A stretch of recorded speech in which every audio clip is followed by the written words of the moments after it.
My name is Roy Hooley and I'm running for Kentucky House. COVID-19 update, April 21st, 2020. Hashtag stay safe and cover up. I'd like to thank Mr. Corey Miller for providing me with the following pictures from the medical journal.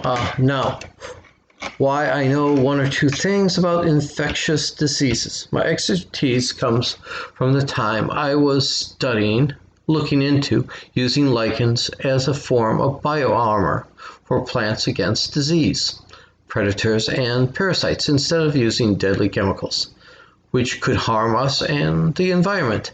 Diseases are diseases and hosts are hosts. So there are quite a few similarities in the study of both plant and animal diseases. Now, China did misclassify the infectiousness of COVID-19 R naught. The zero is spoken as not, giving COVID-19 a R naught of only 2.2 infection rate. Knowing something about the Chinese culture, I know that in China there is a real air pollution problem in their big cities, and Wuhan is one of their biggest cities.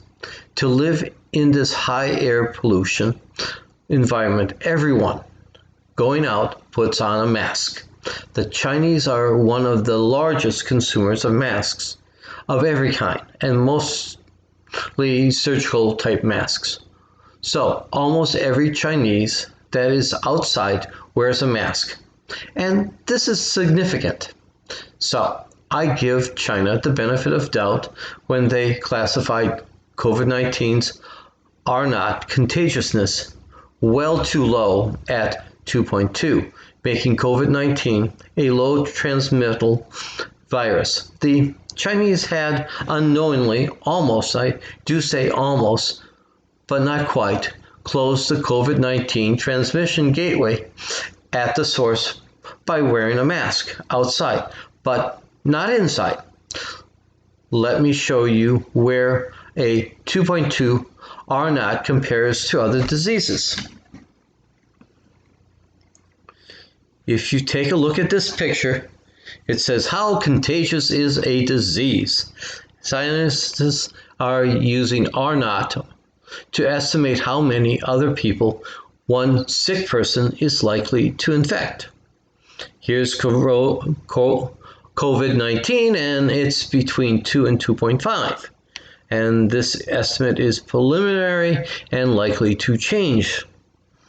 Then it shows Zika, an early estimate based on the Colombia outbreak in 2015, and it lists it between 3 and 6.6.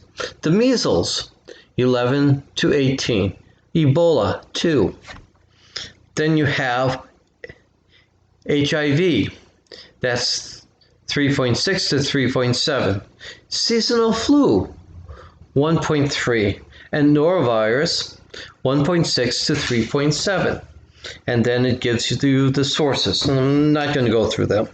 Okay. And where this came from, which is Vox. As this picture shows you, with a R naught of COVID-19 set at 2.2, and compared to other pandemics, COVID-19 is towards the bottom. But research in the US has shown COVID-19's R naught, depending on population density, is from 5.5 to 25.4. Now, this is a medical journal study done that is predicting a 5.5 to a 25.4. The calculations of the R naught poses a significant challenge during the early stages of this outbreak due to limited surveillance, data, and methodology, approaches and how the outbreak is controlled to regulate it. Okay?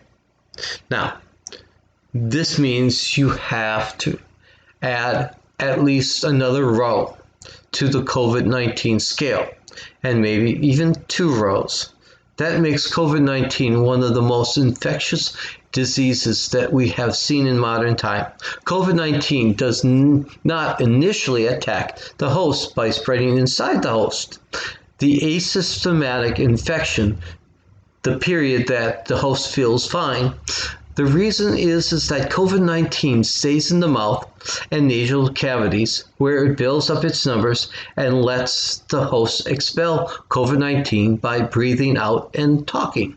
When COVID-19's numbers reach a certain point, that we call that a saturation point, at least we hope, because that means time between active releases, and that would make COVID-19 less infectious. Though many parasites use a trigger to release. We know mosquitoes follow their intended victims' carbon dioxide trail, and carbon dioxide is a common trigger in many parasites. COVID-19 too could be using such a CO2 trigger. Understand, when we gather in large gatherings, our combined carbon dioxide output would increase the ambient carbon dioxide both when we breathe in and when we breathe out. COVID-19 too could be sensing, smelling the difference, and releasing. This would make COVID-19 even more contagious, since COVID-19 would wait to release until you are next to or maybe even facing someone. Thus, the reason that social distancing is so important, and the reason why social distancing is actually being very effective.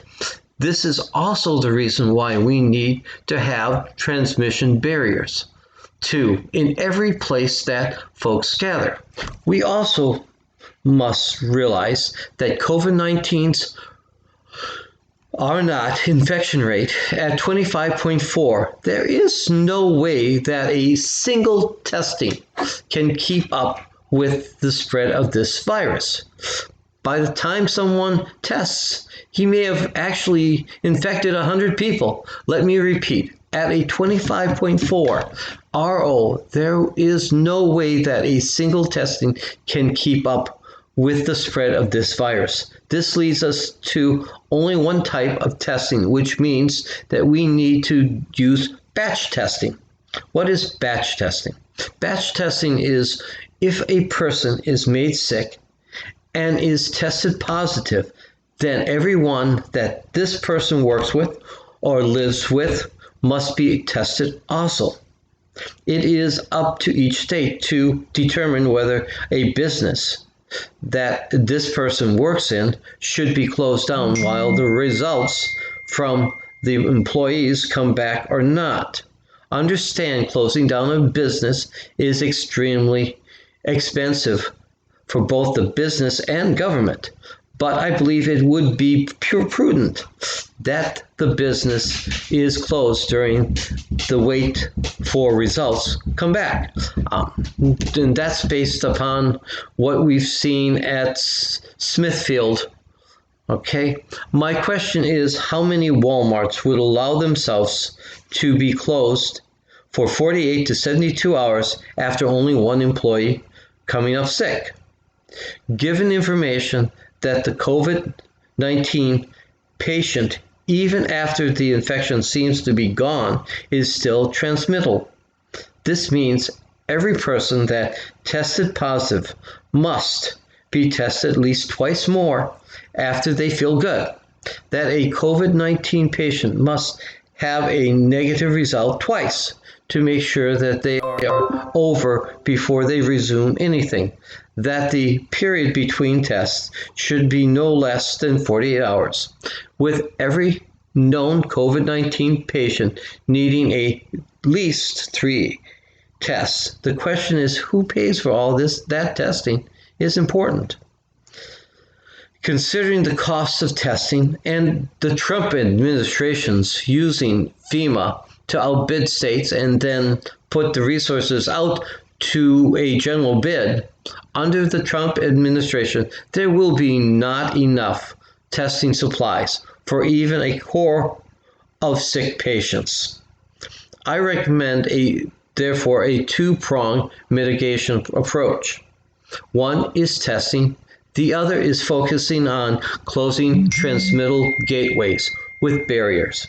The first, and I believe the best barrier, is the barrier at the source, which is the mask.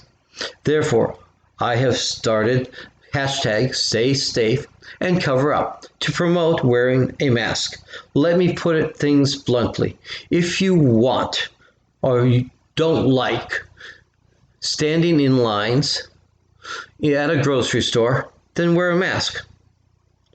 One can logically let you in ahead of those who are not wearing masks because you don't need to social distance with a mask. If you like going to church, then wear a mask religiously, and state governments can start to relax the restrictions to allow you to congregate. If you like watching your favorite sports live in person, then wear a mask. The restrictions can be relaxed for masked folks, but as long as we're unmasked, we must all socially separate and stay at home. Proper wearing a mask allows the restrictions to relax and life to return to a more normal state. So make a mask, wear a mask, stay safe, and cover up. You all have a good and blessed day. Bye.